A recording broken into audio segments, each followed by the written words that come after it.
آپ جیسے جانتے ہیں کہ ہم روس کے صدارتی انتخابات کور کر رہے ہیں سنو نیوز پر، آپ اس کی لائیو کوریج بھی دیکھ رہے ہیں، یہاں سے پولنگ اسٹیشنز ہیں، ان کی کیا صورتحال ہے اور اوور آل جو ماحول ہے، کیونکہ یہ 8ویں صدارتی انتخابات میں جا رہے ہیں ولادیمیر پوٹن ہیں اور ان کے مد مقابل 3 مزید امیدوار ہیں، 4 پریزیڈنشل کینڈیڈیٹس ہیں۔ آج اس ایڈیٹوریل میں ہم آپ کو یہ بتائیں گے کہ کیا واقعی میں جو روس یوکرین جنگ ہوئی ہے اس کا کوئی اثر ہوگا یہاں پر، جو ووٹر ہے وہ یہ سوچے گا ووٹنگ کے وقت یا ووٹ دینے سے پہلے،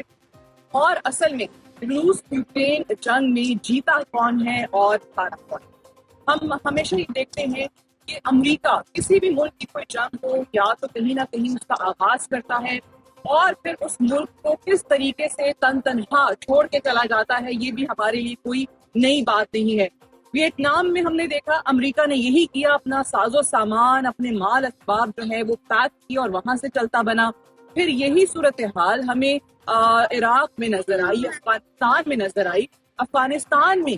30 سال جنگ کرنے کے بعد وہاں پر جس برے طریقے سے شکست کا سامنا کرنا پڑا امریکہ کو اور وہاں سے جانا پڑا، وہ ہمارے سامنے ہے۔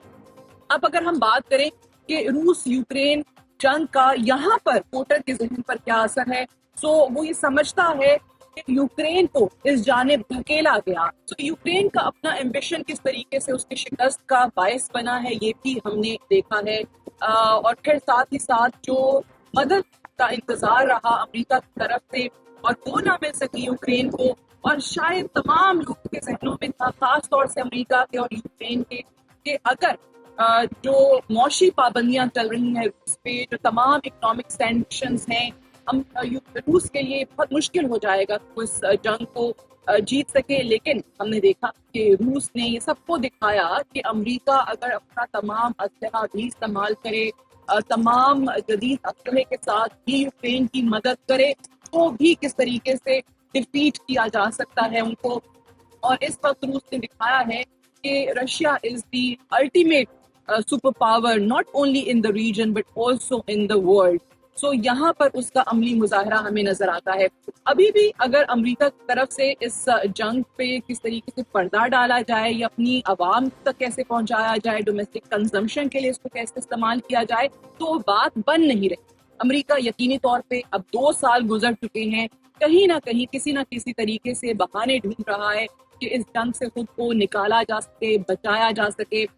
ویتنام میں یہی ہوا، عراق میں یہی ہوا، افغانستان میں یہی ہوا، لیکن اب امریکہ کے لیے ایک اور ایکسکیوز کر کے اس سے نکلنا بہت مشکل ہوگا، کیونکہ امریکہ کی جو اپنی عوام ہے وہ یہ چیز سمجھ چکی ہے اور وہ اس کا حصہ بننے کو تیار نہیں ہے۔ اگر ہم پریزیڈنٹ جو بائیڈن کی بات کریں تو اسٹیٹ آف یونین ایڈریس جو ہوا ہے 7 مارچ کو، اس میں جو انہوں نے کہا ہے کہ یوکرین کے عوام ہماری طرف دیکھ رہے ہیں، دنیا ہماری طرف دیکھ رہی ہے اور ہم یوکرین کا ساتھ نہیں چھوڑیں گے، سو یہ صرف اور صرف باتوں کی حد تک تو بات سمجھ میں آتی ہے، لیکن عملی طور پہ امریکہ کے لیے کرنا بہت زیادہ مشکل ہو چکا ہے۔ اور یہ پہلی بار ہے کہ مائک جانسن جو کہ امریکی ہاؤس کے اسپیکر ہیں، وہ بھی اس سے متفق نظر نہیں آ رہے۔ ادروائز ہم دیکھیں تو جو بھی پریزیڈنٹس رہے ہیں ان کے جتنے بیانات اس حوالے سے آتے ہیں، جو امریکی ہاؤس کے اسپیکرز ہوتے ہیں وہ اس سے متفق ہی ہوتے ہیں، وہ الگ سے کوئی اوپینین نہیں دیتے ہیں۔ لیکن اس سے ہمیں اندازہ ہو رہا ہے کہ امریکہ کے اپنے اندر جو ہے اس پر 2 رائے پائی جاتی ہے۔ یہاں پر جو صدارتی انتخابات ہے، روسی عوام اس چیز کو سمجھتے ہیں کہ کس طریقے سے ان پر یہ جنگ مسلط کی گئی، اور اس کے علاوہ ان کے پاس کوئی چارہ نہیں تھا۔ یوکرین کو کیسے ورغلایا گیا امریکہ کی طرف سے، اس اور دیگر جو یورپی ممالک ہیں جو اس کا حصہ بنے، وہ بھی جو عوام ہے اس وقت روس کے، ان کے سامنے یہ چیز ہمیں نظر آتی ہے۔ اور اگر امریکہ میں ہی، جیسے میں نے آپ کو پہلے بتایا، 2 رائے موجود ہیں، ان کے اپنے لوگ یہ بات کر رہے ہیں، ان کے ایک سابق کرنل ہیں اور بہت زبردست تجزیہ بھی کر رہے ہوتے ہیں، ہر جگہ امریکی چینل پہ بھی آپ کو وہ نظر آ رہے ہوتے ہیں، کرنل ڈگلس میکگریگر، ان کا بھی یہی کہنا ہے کہ امریکہ نے یہ جو سب کچھ کیا ہے وہ غلط کیا ہے اور روس کو انڈر ایسٹیمیٹ کیا گیا ہے۔